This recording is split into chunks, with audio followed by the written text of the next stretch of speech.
சட்டவிரோத சொத்துக்கள் விசாரணை பிரிவு IAID 28 அரசியல்வாதிகளின் சொத்துக்கள் தொடர்பாக விசாரணைகளை தொடங்கியுள்ளது என்பது முக்கியமான செய்தி.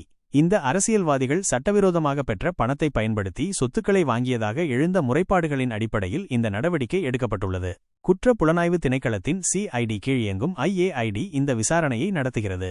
விசாரணை வளையத்திற்குள் கொண்டுவரப்பட்டுள்ள சில முக்கிய அரசியல்வாதிகளின் பெயர்கள் இங்கே: நாமல் ராஜபக்ஷ, மஹிந்த யாப்பா அபேவர்தன, மஹிந்த அமரவீர, சாமரசம்பத் தசநாயக்க, ரோஹித அபேகுணவர்தன, பவித்ரா வன்னியாராச்சி, கஞ்சன விஜயசேகர, சாகல ரத்நாயக்க, ஜானக திசகுட்டி ஆராச்சி, வஜிர அபேவர்தன, மஹிபால ஹேரத், அனுர பிரியதர்ஷன யாப்பா, மனுஷ நாணயக்கார, வடிவேல் சுரேஸ், துஷார சஞ்சீவ பத்ரன, ஹர்ஷன ராஜகருணா, சாணக்கியன் இராசமாணிக்கம், பிள்ளையான் எனப்படும் சிவனேசதுரை சந்திரகாந்தன், சாந்த அபேசேகர.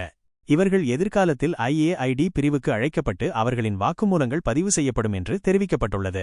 மேலும் முன்னாள் பாதுகாப்பு படைகளின் பிரதானி ஜெனரல் சவேந்திர சில்வாவின் சொத்துக்கள் தொடர்பாகவும் IAID விசாரணையை தொடங்கியுள்ளது.